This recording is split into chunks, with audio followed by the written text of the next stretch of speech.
BBG Amaravati ventures లో Mahashivratri bumper offer 15 రోజుల్లో full payment చేస్తే plot registration free. For more details contact 04069032244. Welcome to Suman TV.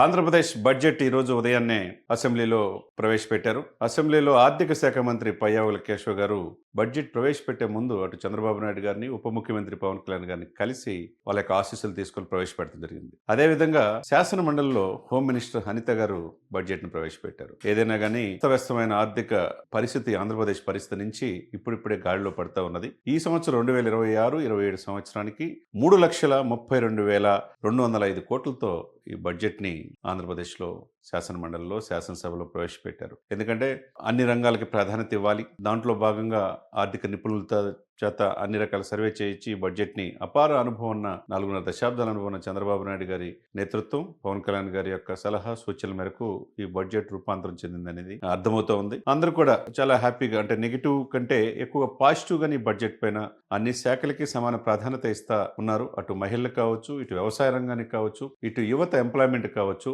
రోడ్లు కావచ్చు, పంచాయతీరాజ్ కావచ్చు. ఇది లేదు ఇది ఉందనేది కాకుండా ప్రాధాన్యత క్రమంలో చాలా చక్కగా ఎలకేట్ చేసినట్టుగా కనపడతా ఉంది. ఏదేమైనా కానీ 2027 నాటికి పోలవరం పూర్తి అవుతుందనే నమ్మకాన్ని ఈ బడ్జెట్ లో కల్పించడం జరిగింది. సరే, ఒక్కసారి ముఖ్య అంశాల్లో కనుక ఈ బడ్జెట్ ప్రవేశపెట్టిందంటే కనుక వెళ్తే కనుక సుదీర్ఘంగా ఈ పయ్యావుల కేశవ్ గారు ఉపన్యాసంలో ఇందాక నేను చెప్పినట్టు 3,32,200 కోట్లు అంటే గత ప్రభుత్వం కంటే, గత బడ్జెట్ 2025-26 బడ్జెట్ కంటే 10,000 కోట్లు ఎక్కువగా ఈ బడ్జెట్ ప్రవేశపెట్టారు. దీంట్లో ముఖ్యంగా ఎప్పుడు లేని విధంగా 13,336 గ్రామాల్లో గ్రామ సభలు పెట్టి పంచాయతీలకి, గ్రామాలకి వన్నె తీసుకొచ్చిన, వరల్డ్ రికార్డ్ సాధించిన వ్యక్తి పవన్ కళ్యాణ్ గారు. నాకు ఈ ఆలోచన రాలేదని చంద్రబాబు నాయుడు గారు అన్నారంటే, ఆఫీసర్స్ కృష్ణతేజ లాంటి వాళ్ళు కావచ్చు, శశిభూషణ్ లాంటి వాళ్ళు, ఇటువంటి ఆఫీసర్ సలహాలు, యావత్ యంత్రాంగం అన్ని డిపార్ట్మెంట్లు కలెక్టివ్గా పనిచేయటం, వాళ్ళకి ట్రైనింగ్ ఇవ్వడం వల్ల 23వ ప్లేస్ నుంచి పంచాయతీరాజ్ గ్రామీణాభివృద్ధిలో ఫస్ట్ ప్లేస్కి ఆంధ్రప్రదేశ్ వచ్చింది. దానికోసం పంచాయతీ రాజ్ శాఖకి 22,942 కోట్లు కేటాయించడం, అది పవన్ కళ్యాణ్ గారి పరిణితికి, ఆయన యొక్క ఆ శాఖలకు చేస్తున్న కృషికి ఇచ్చినట్టుగానే కనపడుతుంది.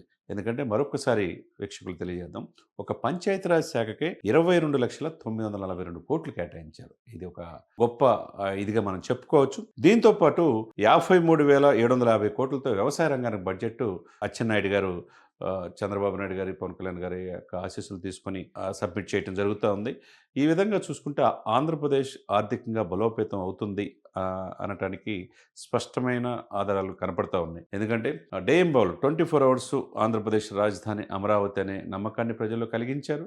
దేశవ్యాప్తంగా ఒకటే నినాదంతో, మోదీ గారి ఆశీస్సులతో శరవేగంగా ఆంధ్రప్రదేశ్ రాజధాని పనులు జరుగుతూ ఉన్నాయి. ఇంకొకటి, ఎప్పుడెప్పుడు అని ఎదురు చూస్తున్నారు. గత ప్రభుత్వంలో 2 మంత్రులు మారారు కానీ పోలవరం పూర్తి కాల. మరి అటువంటి పోలవరం 2027 చివరి నాటికి పూర్తి చేస్తామనే నమ్మకాన్ని కలిగించారు. బడ్జెట్లో ఎలకేట్ చేశారు. అందులో జీవనాడి పోలవరం పూర్తి అయితే కనుక సస్యశ్యామలంగా అటు ఆంధ్ర, కోస్తా, రాయలసీమకి మంచి పంటలు, తాగునీరు, సాగునీరు వచ్చే అవకాశం ఉందనేది స్పష్టంగా అర్థమవుతుంది. ఇక తల్లికి వందనం అయితే మనం కంటిన్యూగా ఈ బడ్జెట్లో కూడా ఎలకేట్ చేశారు. 9,668 కోట్ల రూపాయలు తల్లికి వందనం దాని ద్వారా కేటాయించడం జరిగింది.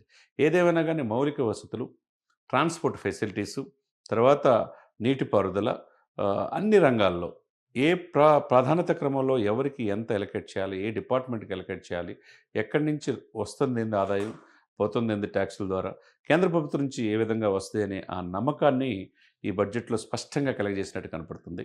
ఓవరాల్గా చూసుకుంటా ఉంటే గవర్నర్ ప్రసంగం కాడి నుంచి ఈరోజు బడ్జెట్ అసెంబ్లీలో, అటు శాసనమండలిలో, శాసనసభలో ప్రవేశపెట్టిన ఈ బడ్జెట్ ఆశాజనకంగా ఉందనేది, ఆంధ్రప్రదేశ్ 5 కోట్ల మంది ప్రజల ఆకాంక్షలకు అనుగుణంగా ఈ బడ్జెట్ రూపాంతరం చెందిందనేది స్పష్టంగా మనకు అర్థమవుతా ఉంది.